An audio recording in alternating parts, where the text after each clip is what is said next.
네, 지난번에 이어서 오늘도 사랑이 주제인데요. 제목은 예수님의 제자라면이라는 제목으로 하나님의 말씀 전하도록 하겠습니다.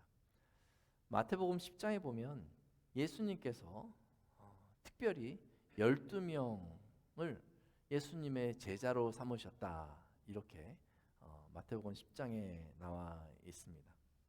거기에 이름이 기록되어져 있는데요. 여러분 12명이니까 상당히 길어서 여러분들 기억하실지 모르겠어요. 베드로, 안드레, 야고보, 요한, 빌립. 아까 연습해봤는데 베드로, 안드레, 야고보, 요한, 빌립, 바돌로메, 도마와 마테, 알페오의 아들 야고보, 그 다음에 다데오, 그리고 열심당원 시몬, 그리고 가룟 유다, 이렇게 12명이 있습니다. 우리 주일학교 학생들은 이거 외워가지고 서로 퀴즈도 하고 하는데요. 12명의 제자를 예수님께서 특별히 제자로 세우셨습니다. 그들은요, 제자가 되기 전에 다양한 배경을 가지고 있었던 사람입니다. 그 가운데서는 어부들도 꽤 있고요. 그 다음에 세리들도 있고 열심당원들도 있습니다. 그 사람들 12명이요, 한 곳에서 갑자기 예수님이 착취를 해서 12명을 모으신 것이 아니에요. 지역이 되게 다양합니다.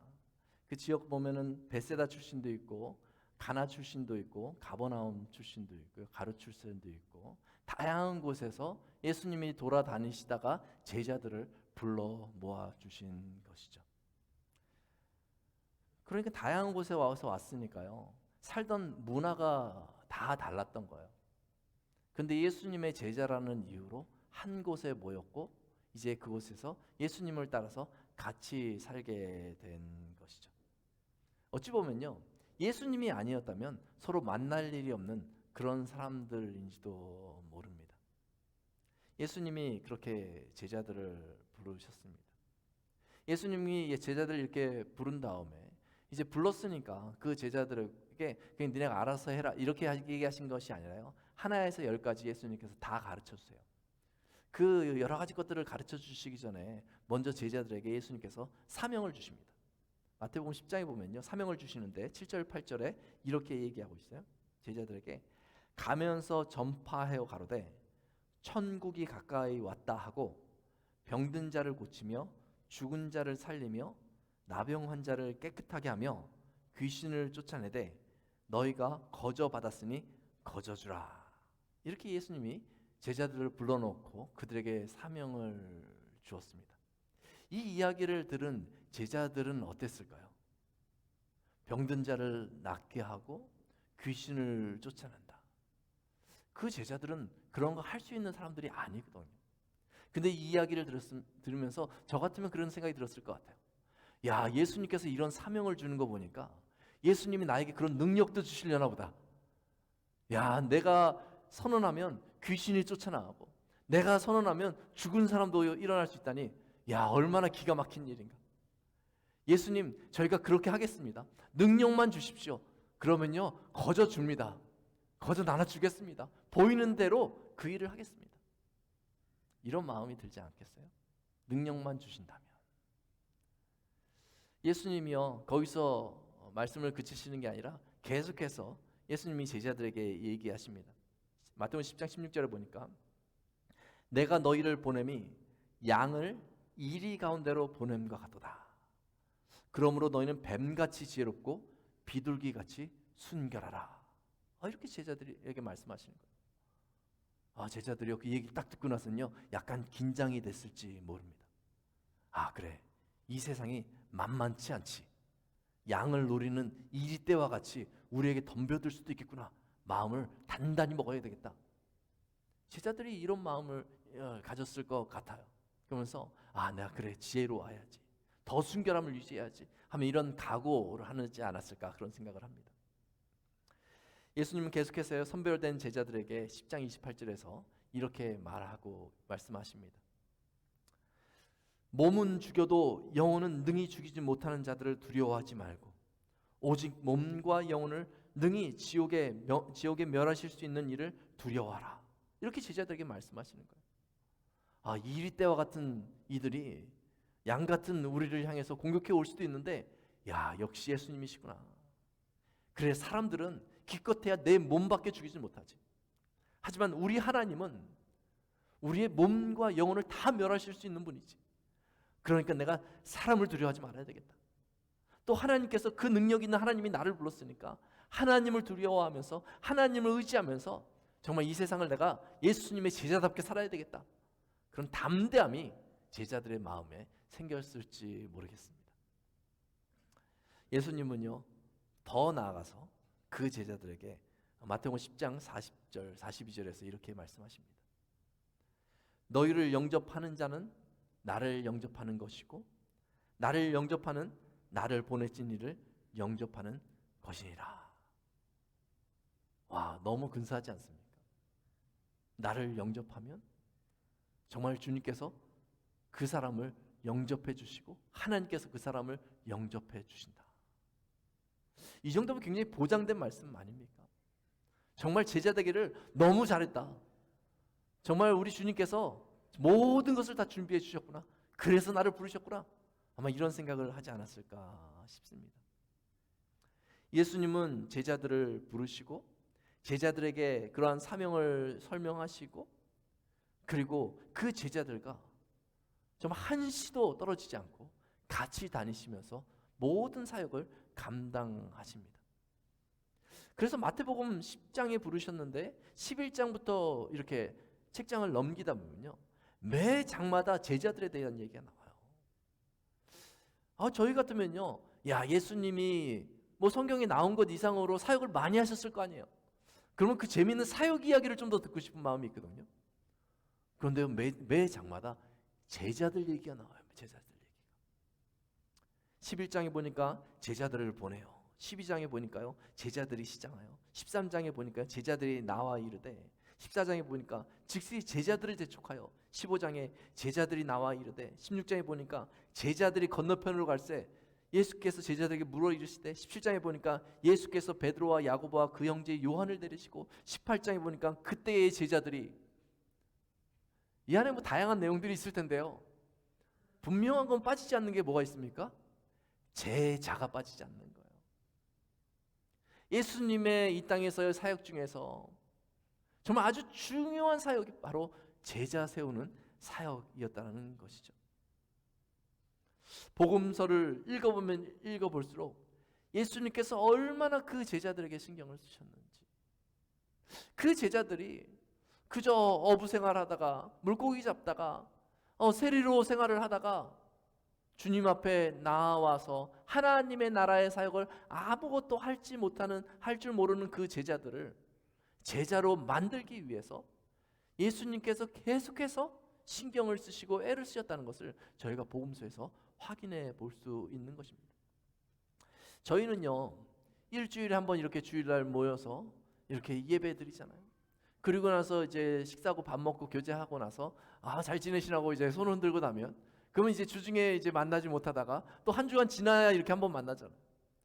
근데 예수님은요, 제자를 불러놓고 우리 다음 주에 꼭 만나자 이게 아니고요, 매일마다 데리고 다니시면서 말씀하시고 그 앞에서 이적을 보이시고 그 앞에서 권위를 나타내시고 그 앞에서 연약한 자들을 찾아가시고 그 삶으로 가르치셨던 거예요.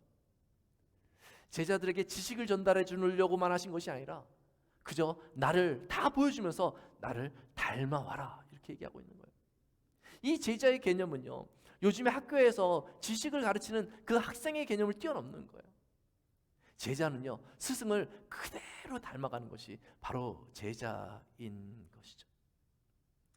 예수님은 그 12명의 제자를 특별히 세우시고 그 12명이 그러한 제자 되기를 원하셨던 거예요. 여러분 한번 생각해 보십시오.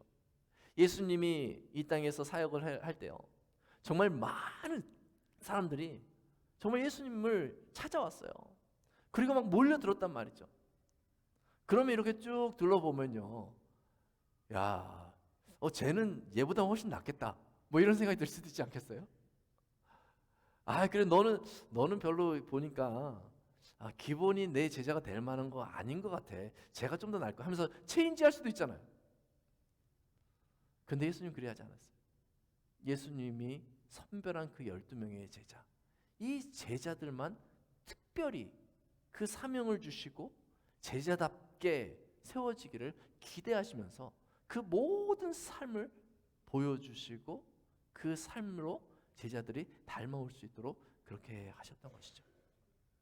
결국 그렇게 3년의 공생애를 다 보내시고 나서 예수님께서 이 제자들에게 마지막으로 명령하시는 것이 있습니다. 그것이 뭐냐면 마태복음 28장에 보니까 모든 민족으로 제자를 삼아라, 이렇게 말씀하신 것이죠. 예수님이 뭐 하셨습니까? 이 땅에서 제자들을 세우시고, 그리고 그 제자들에게 무엇을 마지막에 명령하셨어요? 제자를 삼아라, 세상의 제자를 삼아라, 이렇게 명령하신 것이죠. 그 예수님의 제자들이 결국 또 다른 사람들을 제자 삼아서 그 제자들의 모임이 무엇이 됩니까? 바로 이 교회가 된 것이요. 그래서 교회의 사명이 있다면요, 바로 제자가 되는 것입니다. 이 교회의 사명이 있다면요, 바로 제자를 삼는 것입니다. 이것이 교회가 잊지 말아야 할 그 사명인 것이죠. 저희가 아침에 저기서 주일학교 학생들이 모여서 성경 공부를 했을 텐데, 성경 공부를 저희가 가르치고 예배를 드리면서 우리 자녀들이 어떤 신앙생활을 했으면 좋겠는가? 예수님의 제자가 되는 신앙생활을 해야 된다라는 것을 저희가 말해주어야 하는 거예요. 그냥 성경 공부를 학교에서 공부하듯이 배워서 그냥 세상에서 잘 살아라, 이것을 위해서 아이들을 교회로 부르는 것이 아닙니다. 아이들이 오면 너가 예수님의 제자가 되어야 한다, 이것을 말해주기 위한 거예요. 이것을 위해서요, 말씀도 가르치고 말씀을 우리의 삶으로도 가르치고, 그게 교회 교육이요, 세상 교육과 다른 차이예요. 제자 삼는 것, 이것이 교회의 사명입니다. 그런데 제가 큰 그림은 이제 봤는데요, 제자를 삼아야지, 큰 그림은 봤는데요, 이제 소그룹이나 이렇게 모였어요. 모여서 이제 구체적으로 물어봅니다. 당신은 예수님의 제자이십니까? 이렇게 구체적으로 딱 물어보잖아요. 그러면 네, 이렇게 대답할 걸 기대하고 물어보는데 멈칫하는 경우가 너무너무 많아요. 왜 예수님의 제자, 이게 교회의 사명인데 그렇게 오래 교회 다니셨는데 아직도 제자라고 자신 있게 말씀을 못 하시는가?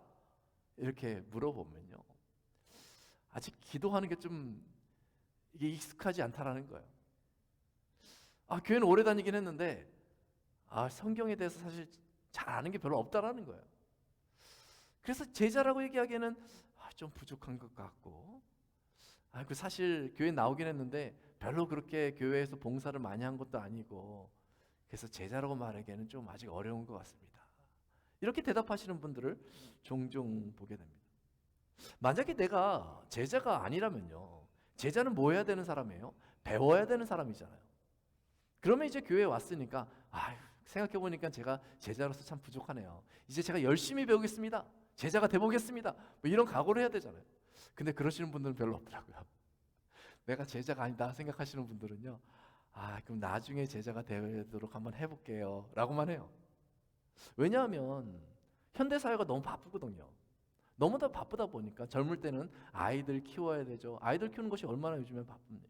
또 돈도 벌어야 되죠. 그래요.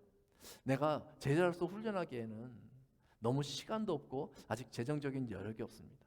나중에 아이들 다 키우고 그 다음에 이제 재정적으로도 좀 안정이 되면 그때는 제가 꼭 제자가 되도록 해보겠습니다, 뭐 이렇게 생각하시는 분들이 있습니다. 그런데 이거 굉장히 착각입니다. 여러분, 나중에 제자가 될 것 같잖아요. 그분은 제자가 되기 굉장히 어려워요. 세월이 많이 흐르잖아요. 세월이 흐르고 아이들이 다 크고 그 다음에 이제 재정적으로 좀 여유가 생기면 그러면 어떻게 됩니까? 나이가 들어버리는 거예요. 나이가 들면 모든 부분에서 약해져요. 옛날에는 진짜 그 어르신들 이렇게 제가 만나 뵈면 아직도 옛날에 만났던 분들을 다 기억하시는 분들이 있어요. 그래서 저는 깜짝 놀라는데 그분들이 하시는 얘기가 옛날에 내가 더 잘 외웠었는데 그런 말씀을 하시는 거예요. 나이가 들면 점점 더 잊어버리게 되고 몸의 힘도 좀 빠지게 되고 옛날 같은 열정을 내기도 상당히 어렵고 몸도 좀 불편해지고 이렇게 되는 거죠. 그럼 나이 드신 분들한테 여쭤봅니다. 예수님의 제자입니까? 그러면은 아직까지는 부족한 것 같습니다. 그럼 나이가 들었으니까 이제 앞으로 나중에라고 얘기하기가 어렵잖아요. 그러니까 다들 무슨 얘기 하시냐면요. 저는 제자 되긴 좀 늦은 것 같고요. 젊은 사람들을 좀 제자 삼으십시오. 이렇게 말씀하시는 거예요. 젊으신 분들은 나이 들어서 제자가 되겠다고 그러고, 또 나이 드신 분들은 나는 이미 늦었으니 젊은 사람들 제자 삼으라고 그렇게 말씀하신다면, 만약에 온 교우들이 그렇게만 이야기한다면 이 교회에 예수님의 제자가 몇 명이나 남겠습니까? 만약 우리가 다 그런 생각을 갖고 있다면 아마 교회가 제자 없는 교회가 될지도 모릅니다. 제자 없는 교회가 된다면 이 교회는 능력이 없는 그러한 교회가 되고 말 것입니다. 사실은 예수님의 제자라는 이 말 자체가 저에게 큰 부담인 것은 사실입니다. 내 모습을 보았을 때 정말 사람들이 예수님의 제자라고 생각할 수 있을까? 나를 보면서 와, 저 사람을 보니까 내가 예수님을 알 수 있을 것 같아, 이렇게 생각할 수 있습니까? 거기에 대해서 네라고 대답하는 것은 굉장히 어려운 일인 것이죠. 그래서 사실 제자 되고 제자 삼는 사역이 교회의 중요한 사역이라고 생각하지만, 제자입니까? 라는 질문에 손쉽게 대답하지 못하는 것이죠. 예수님께서는 그러한 연약함을 너무나 잘 알고 있습니다. 그런데 예수님께서 그 연약함을 아시면서도 저에게 너희는 내 제자가 되어야 한다라고 말씀하시는 것이죠. 그리고 저에게 제시하시는데요. 그 제시하시는 것은 뭐냐면 우리의 연약한 부분을 뛰어넘는 제자의 기준을 제시합니다. 오늘 본문에 보니까 이렇게 얘기하고 있습니다. 너희가 서로 사랑하면 모든 사람이 너희가 내 제자인 줄을 알리라. 이렇게 예수님께서 말씀하고 있습니다. 사랑하면 제자인 것을 모든 사람이 알게 된다, 이렇게 말씀하고 있는 거죠. 여러분, 사랑은 할 수 있는 거잖아요. 시간이 없어도 사랑은 할 수 있는 거잖아요. 내 몸이 나이가 들어도 사랑은 할 수 있는 거잖아요. 내가 가진 재물이 없어도 사랑은 할 수 있는 거잖아요. 누구나 다 할 수 있는 것이 사랑인 것이죠. 근데 예수님께서 그 누구나 할 수 있는 그 사랑을 제자의 조건으로 이야기하고 있다라는 것입니다.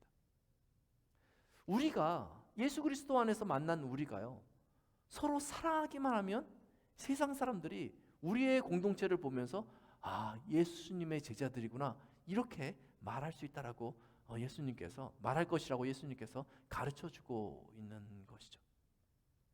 그런데 저희가 이 사실을 종종 간과합니다.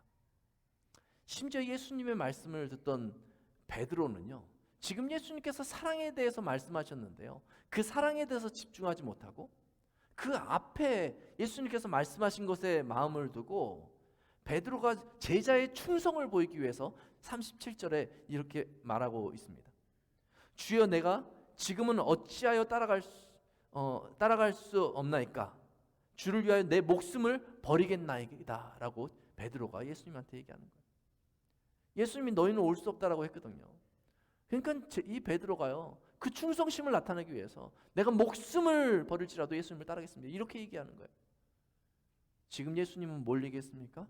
서로 사랑하라, 이 얘기를 했는데, 지금 이 베드로는요, 기능에 대해서만 생각을 하고 있는 거예요. 제자의 기능에 대해서만 이야기하고 있는 것이죠.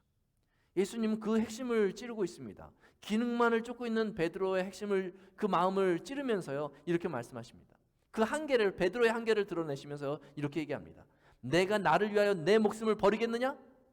진실로 내게 이르노니 닭 울기 전에 내가 3번 나를 부인하리라. 이렇게 예수님께서 말씀하십니다. 우리가 예수님을 대신해서요, 뭘 완벽하게 할 수 있는 것이 사실 없어요. 예수님께서 능력을 주시고 그 기능을 감당하게 하지만요, 우리가 예수님처럼 할 수가 없는 것입니다. 예수님을 대신해서 할 수 없는 것입니다. 우리는 그 한계를 분명히 가지고 있는 것을 예수님이 아십니다. 제자가 되지 못하겠다고 생각할 때 저희는 그 기능적인 것만 생각하기 때문에 나는 제자가 되기 아직 멀었어요, 이렇게 생각하는 거예요. 그런데 예수님께서 우리에게 무엇을 말합니까? 서로 사랑하라고 얘기하고 있습니다. 서로 사랑하기만 하면 모든 사람이 우리가 예수님의 제자인 것을 알게 되리라 라고 얘기하고 있는 거예요. 기능과 비교할 수 없는 그 예수님 믿는 사람의 그 사랑의 중요성을요, 고린도 전서 13장은 다음과 같이 이야기하고 있어요. 방언과 천사의 말을 할지라도 사랑이 없으면 소리나는 구리와 울리는 꽹과리가 되고, 내가 예언하는 능력이 있어 모든 비밀과 모든 지식을 알고 또 산을 옮길 만한 믿음이 있을지라도 사랑이 없으면 내가 아무것도 아니요, 내가 내게 있는 모든 것으로 구제하고 또 내 몸을 불사르게 내줄지라도 사랑이 없으면 내게 아무 유익이 없느니라, 이렇게 가르쳐주고 있는 것이죠. 제자의 기능에 집중하다가 사랑을 잃어버리면 그 제자의 기능으로 했던 모든 일들이 의미가 없어진다는 거예요. 이게 예수님이 가르쳐 주고 있는 포인트입니다. 사랑 없는 봉사, 사랑 없이 나누는 교제, 사랑 없는 가르침, 사랑하는 열정, 다 소용없다는 것입니다. 우리 교회에서 여러 가지 사역들을 많이 하고 서로 잘했다고 아무리 이야기해도요, 그 중심에 사랑이 없으면요, 저희가 애를 쓴 것 같지만 아무 유익이 없습니다. 사랑이 빠지면 교회의 가치가 사라집니다. 그러면 사람들이 교회를 떠나기 시작해요. 교회를 떠나는 가장 큰 이유가 무엇입니까? 교회가 근사하지 않아서 교회를 떠납니까? 교회에 사랑이 없어지니까 교회를 떠나는 거예요. 교회에 사람들이 사랑이 식어버리고 다 교인들이 그 마음에 사랑이 없잖아요. 그럼 어떤 교인들이 떠나가요. 그럼요, 그 떠나가는 사람이 잘못돼서 떠나간다고만 이야기를 해요. 교회를 떠나가는 이유는 딱 한 가지입니다. 그 교회에서 더 이상 예수님의 사랑을 발견할 수 없기 때문에 떠나가게 되는 것이죠. 교회가 내부적으로 어려움을 겪는 교회들이 상당히 많습니다. 뭐 이런 이유 저런 이유 때문에 참 어려움을 겪는 교회들이 있습니다. 그런데 이렇게 유심히 그 교회들을 살펴보면요, 교회가 어려운 이유는 딱 한 가지예요. 사랑이 사라져서 그런 거예요. 사랑 없이 기능만 남았기 때문에 결국 교회가 어려워지게 되는 것이죠. 사랑을 잃어버리면요, 마치 심장이 멈춰버린 것 같은 거예요. 여러분, 손발에 아무리 여러 가지 재능이 있고 능력이 있어도요, 심장이 멈춰버리면 어떻게 됩니까? 아무것도 할 수 없게 되는 거잖아요. 그러면 제일 먼저 해야 되는 것은요, 심폐소생술을 해서라도요, 이 심장이 살아나게 해야 되는 거예요. 교회에 문제가 생겼다라고 하면요, 무엇을 살펴야 합니까? 우리의 잃어버린 사랑을 되찾기 위해서 애를 써야 되는 것입니다. 우리 하던 일 다 멈춰버리자, 이게 중요한 것이 아니야. 지금 우리가 사랑을 잃어버렸어. 사랑을 잃어버리니까 그냥 교회에서 늘 혼란스럽고 교인들이 다 힘들어하는 거예요. 사랑을 되찾기 위해서 우리 같이 힘을 합쳐보자. 이 심폐소생술을 해야 하는 것입니다. 이 사랑이 다시 살아나면 교회가 다시 회복되는 것이죠. 참 이상합니다. 교회에 사랑이 있는 것 같은데 사랑이 없다는 거예요. 교회에서 사랑해야 되는 것은 우리 모두가 알고 있는데 사랑이 없다는 거예요. 무슨 사랑이 없는 것입니까? 이게 상당히 우리의 고민이 되는 거예요. 내가 평생 이 교회를 사랑하면서 나왔는데 사랑이 없다는 얘기가 무슨 말인가? 이게 고민이 되는 거예요. 왜 사랑하는 것 같은데 사랑하지 못합니까? 이 사랑을 하는데요, 이 사랑 자체를요, 기능적인 사랑을 하기 때문에 그래요. 기능적인 사랑. 우리는요, 죄성이 있기 때문에요, 이 땅을 살아가면서 사랑을 하는데도요, 이 사랑의 온전한 사랑을 하지 못하는 사람들입니다. 그래서 기능적인 사랑을 해요. 그래서 내 감정에 따라서요, 어느 날은 너무 좋고요, 어느 날은 저 사람이 싫어요. 내가 사랑을 하면요, 저 사람한테 뭔가를 받기를 원해요. 사랑의 목적이 있습니다. 저 사람부터 기대하는 것이 있습니다. 그게 기능적인 사랑이에요. 내 사랑으로 사랑하려고 하니까 매번 그 사랑에 실패하는 것입니다. 내 사랑으로 사랑했기 때문에요, 내가 사랑했는데 저 사람이 별로 반응이 안 좋으면 내 마음이 상합니다. 내 사랑으로 사랑하니까요, 저 사람이 그런데도 교회를 떠나면요, 상처를 받습니다. 기능적인 사랑인 거예요. 내 사랑으로 사랑하기 때문에. 그래서 이렇게 교인들하고 얘기하다 보면 사랑하다 상처받았다, 이렇게 이야기하는 분들이 너무너무 많습니다. 내가 그렇게 사랑해서 애를 썼는데 결국 남은 것은 이거밖에 없다 하면서 실망하고 다시 사랑하기가 싫다라고 말하시는 분들이 너무너무 많이 있는 것을 보게 됩니다. 그런데 분명한 것은요, 이 교회에서 사랑을 이루는데 내 사랑으로 사랑하잖아요. 그러면 결코 그 사랑의 공동체를 이룰 수 없다라는 것이죠. 그리고 결정적으로요, 내 사랑으로 사랑하면요, 예수님의 흔적이 절대 남지가 않습니다. 그냥 나의 흔적이 남는 것뿐이에요. 사랑하는 것이 참 쉽지 않습니다. 사랑해보려고 하는데도 사랑이 어렵습니다. 사랑해 왔는데도 그렇게 실패해 왔습니다. 어떻게 하란 말입니까? 어떻게 사랑의 공동체를 이룰 수 있습니까? 근데 오늘 본문의 말씀을 한번 되새겨보면, 저희가 그냥 본문의 34절 말씀 읽고 나서 사랑해야 되겠구나 이렇게 생각하는 경우가 많거든요. 근데 그 앞구절에 뭐라고 얘기하고 있습니까? 내가 너희를 사랑한 것 같이 너희도 사랑하라 라고 말하고 있어요. 누구의 사랑입니까? 예수님의 사랑으로 사랑하라 라고 말하고 있는 거예요. 제가 이 말씀을 준비하면서요, 어렸을 때 배웠던 찬양이 제 머릿속에서 계속 맴도는 거예요. 이런 찬양을 저희가 어렸을 때 했던 기억이 있습니다. 예수님의 사랑 신기하고 놀라워, 예수님의 사랑 신기하고 놀라워, 예수님의 사랑 신기하고 놀라워, 오 크신 사랑, 하늘 그보다 높고 바다 길보다 깊고 우주 그보다 넓은 오 크신 사랑, 이런 찬양을 했던 기억이 있거든요. 예수님의 사랑, 하늘보다 높고 바다보다 깊고 우주보다 넓은 그 사랑, 예수님의 사랑은 그 무한하신 하나님 아버지의 사랑인 것이죠. 하나님을 미워하고 죄를 사랑하기에 앞장선 나를 살리기 위해서 그 목숨을 내어주신 그 사랑인 것이죠. 그 예수님의 사랑으로 형제를 사랑하라는 것입니다.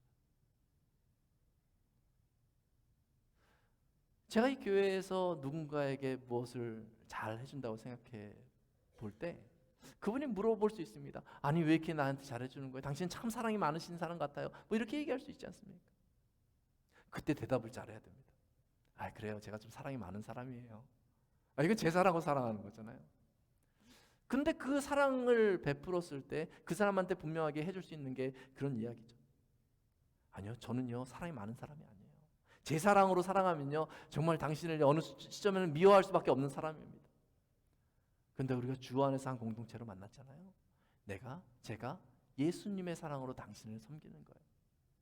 왜냐하면 내가 그렇게 예수님의 사랑을 받았기 때문에 그런 거예요. 제가 받은 선물이 너무너무 많아가지고 이것을 감당할 수 없이 넘쳐 흘러서 이것을 조금 떼서 드리는 거예요. 저를 기억하지 마시고 그 예수님을 기억하십시오. 이것이 저를 변화시키신 예수님의 사랑입니다. 이런 자세로 예수님의 사랑을 실천해 나가는 것입니다. 형제를 사랑할 때 내 사랑으로 사랑하는 것이 아니라 내가 받은 그 은혜, 내가 받은 그 사랑, 그 넓은 하나님의 사랑으로 사랑하라는 것입니다. 그리고 그 사랑을 베풀고 나는 발을 빼는 거예요. 그러면 그 사랑을 받은 사람이 나중에는 누구한테 받았는지도 기억이 잘 안 나는데 분명히 그 마음에 남는 것은 내가 예수님의 사랑을 그 교회에서 경험했다고 이렇게 기억합니다. 그리고 또 어느 곳에 가면 또 그 사람도 그 예수님의 사랑을 흘려보낼 것입니다. 다른 사람을 섬기면서 참 저는 사람을 별로 안 좋아하는 사람이고 잘 섬길 줄 모르는 사람인데요, 제가 받은 사랑이 너무나 커서요, 이걸 좀 나누겠습니다. 그런 자세로 사랑하는 것이죠. 교회는 그런 곳입니다. 옆에 있는 지체들을 그러한 자세로 사랑하는 것입니다. 우리의 흔적이 남지 않고 예수님의 흔적을 남기기 시작하면 그 사랑이 풍성해집니다. 사랑을 실천하는 사람도 이렇게 저 사람을 향해서 예수님의 사랑을 증거하다 보면 나를 사랑하신 그 예수님의 사랑에 깊이 빠지게 되고, 그 사랑을 받은 사람도 예수님의 사랑의 크심이 우리의 한계를 뛰어넘는 것을 분명하게 발견하게 되는 것이죠. 이런 방식으로 서로 사랑하다 보면, 이런 방식으로 형제를 사랑하다 보면 이 공동체가 예수님께서 기뻐하시는 사랑의 공동체로 남게 될 줄로 믿습니다. 그리고 믿지 않는 다른 사람들이 저희 공동체를 보면서 아, 예수의 제자들이 모여 있구나 라고 그들이 고백하게 될 줄로 믿습니다.